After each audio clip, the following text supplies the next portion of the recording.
বন্ধুরা ভিডিওটিকে যারাই ওপেন করেছেন এবং যারাই দেখার চেষ্টা করতেছেন তারা অবশ্যই ভিডিওটিকে শেষ পর্যন্ত দেখার চেষ্টা করবেন। যদি আপনি ভিডিওটিকে একবার 1 মিনিটের জন্য স্কিপ করেন তাহলে আপনি একটি চরম সেটিংস কিন্তু মিস করবেন আপনার অ্যান্ড্রয়েড ফোনের।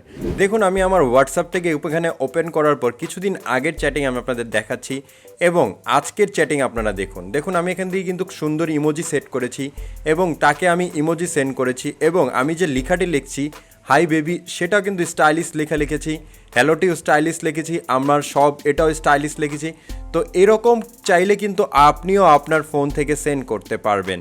লাইক ধরুন আমি এখান থেকে জাস্ট হাই লিখলাম বা জাস্ট আমি এখান থেকে হাই লিখলাম, হাই লেখার পরে জাস্ট এখানে দেখতে পাচ্ছেন আমি একটা টেক্সটের উপরে ক্লিক করে নিলাম এবং টেক্সটটি কিন্তু এরকম হয়ে গেল। তারপর এখান থেকে জাস্ট আমি কি করব, আমি যে কোনো একটি ইমোজিকে সেন্ড করব। এখান থেকে জাস্ট যে কোনো একটি ইমোজিকে সেন্ড করব। জাস্ট আমি যদি এটাকে হোল্ড করে ধরে রাখি তাহলে দেখতে পারবেন এখানে ইমোজিটি কিন্তু এখান থেকে অ্যানিমেশন ইমোজি হয়ে গেল এবং তার কাছে আমি সেন্ড করতে পারলাম। তো চলুন আজকের এই ভিডিওটি শুরু করা যাক। এর জন্য আপনাদের ছোট্ট একটি অ্যাপ্লিকেশনকে ইনস্টল করতে হবে। এখান থেকে অ্যাপ্লিকেশনটি কীভাবে ইনস্টল করবেন সেটা আমি দেখাই দেবো। ফার্স্ট অফ অল আমরা কী করব, ওপেনে ক্লিক করব। ওপেনে ক্লিক করার পর আমরা কিন্তু জাস্ট অ্যাপ্লিকেশনটির এরকম ইন্টারফেসটি দেখতে পারবো।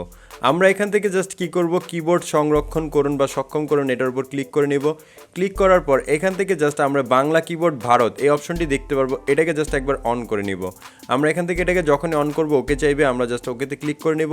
ওকেতে ক্লিক করার পর আপনাদের সামনে এরকম আসবে, আপনারা কী করবেন বাংলা কিবোর্ড ভারত এটাকে সিলেক্ট করে দিবেন। সিলেক্ট করে দেওয়ার পর কিন্তু আপনাদের অ্যাপ্লিকেশনটির কাজ টোটালি এখন শেষ। জাস্ট এখান থেকে আপনারা যোগ করুন এটার উপর ক্লিক করে দিন। ব্যাকে চলে আসার পর আপনি আপনার ফোন থেকে হোয়াটসঅ্যাপ, মেসেঞ্জার, ইমো যে কোনো কিছু ওপেন করুন। দেন ওপেন করার পর আপনি এখানে জাস্ট টেক্সটের উপর একবার ক্লিক করুন। ক্লিক করার পর এখান থেকে যে কিন্তু জাস্ট আপনি এরকম ইন্টারফেসটি দেখতে পারবেন। আপনি এখান থেকে চাইলে ফন্ট স্টাইল চেঞ্জ করতে পারবেন বা এখান থেকে যদি আপনি চান আপনার ল্যাঙ্গুয়েজ থেকে চেঞ্জ করতে আপনি সেটাও কিন্তু চেঞ্জ করতে পারবেন। যে কোনো কিছু টাইপ করব লাইক স্টাইলিশ টেক্সট আমি আগে পাঠানোর চেষ্টা করব। আমি এখান থেকে কি করব, জাস্ট হাউ লিখবো। হাউ লেখার পর এখান থেকে দেখতে পারবেন হাই যে স্টাইলিশ টেক্সট কিন্তু এখান থেকে অটোমেটিকলি চলে এসেছে। আমরা এখানে যাই লিখবো না কেন অটোমেটিকলি কিন্তু এটা র্যান্ডম চলে আসবে।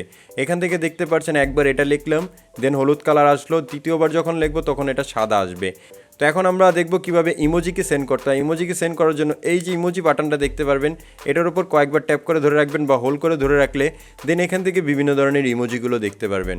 এখন যেই ইমোজিটি আপনি পাঠাতে যাচ্ছেন সেটার উপর একবার ট্যাপ করে হোল্ড করে ধরে রাখবেন, তারপর দেখবেন অটোমেটিকলি এটা কিন্তু এখানে চলে যাবে এবং অ্যানিমেশন হবে। তাছাড়া এখান থেকে আপনি অ্যানিমেশন দেখতে পারবেন যেটাকে চাইলে আপনি ইউজ করতে পারবেন। লাইক আমি যদি এটা দিই এখানে অনেক ধরনের কিবোর্ড অ্যাপ্লিকেশন বা ইমোজি কিন্তু আপনি এখান থেকে দেখতে পারবেন যেগুলোকে চাইলে আপনি সেন্ড করতে পারবেন। তো চলুন আমরা দেখব কিভাবে অ্যাপ্লিকেশনটিকে ইনস্টল করতে হয়। অ্যাপ্লিকেশনটি ইনস্টল করার জন্য সিম্পলি আমরা কি করব, প্লে স্টোরে যাব। প্লে স্টোরে যাওয়ার পর আমরা বাংলা ভারত কিবোর্ড এটা লিখে সার্চ করব। এটা লিখে সার্চ করলে আমরা এই যে ফার্স্ট যে অ্যাপ্লিকেশনটি দেখতে পারবো এই অ্যাপস থেকে আমাদের একবার ডাউনলোড করে ইনস্টল করে নিতে হবে।